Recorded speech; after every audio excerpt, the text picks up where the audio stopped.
Hello everyone, welcome back to my channel. দিনটা ছিল 26শে November আর এটা ছিল আমার এই সিজনের সেকেন্ড বিয়েবাড়ি। আমি এখন বিয়েবাড়ি যাবো বলে পুরো রেডি হয়ে গেছি। তোমরা তো আগের ব্লগে দেখিয়েছিলে আমি গিয়েছিলাম কলকাতা, আর এটা হচ্ছে তার পরের দিনেরই ব্লগ।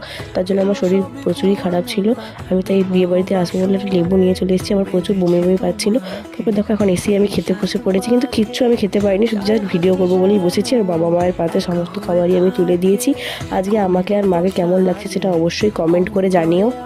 মেনুতে কী কী ছিল সেগুলো তো তোমাদের সাথে শেয়ার করেই দিলাম, তোমরাই দেখে নাও। আর আজকের বিয়ে বাড়িটাও ছিল আমারই একটা পাড়ার দিদির বিয়ে, মানে আগের দিনও ছিল পাড়ার দিদির বিয়ে, আজকেও হচ্ছে পাড়ার দিদির বিয়ে। তো তোমাদের সাথে দিদির একটা ছবি শেয়ার করে দিলাম। আর আজকের বিয়ে বাড়িটাও ছিল সেম লজে, মানে আগের দিন যেই লজটাই ছিল আজকেও একই লজেই বিয়ে বাড়ি ছিল। তো তোমরা দেখে নাও। আর এই সিনটা তো আমার তো হেভি লেগেছে বলতে গেলে। রাত্রেবেলা আমি আইসক্রিমটা খেতে পারিনি, তাই জন্য আমি দেখো পরের দিন এখন রোদে বসে বসে আইসক্রিম খেয়ে নিচ্ছি। এখন তবু খেতে ভালো লাগছে। আজকের ব্লগটা এতটাই, কেমন লাগলো অবশ্যই জানিও। বাই।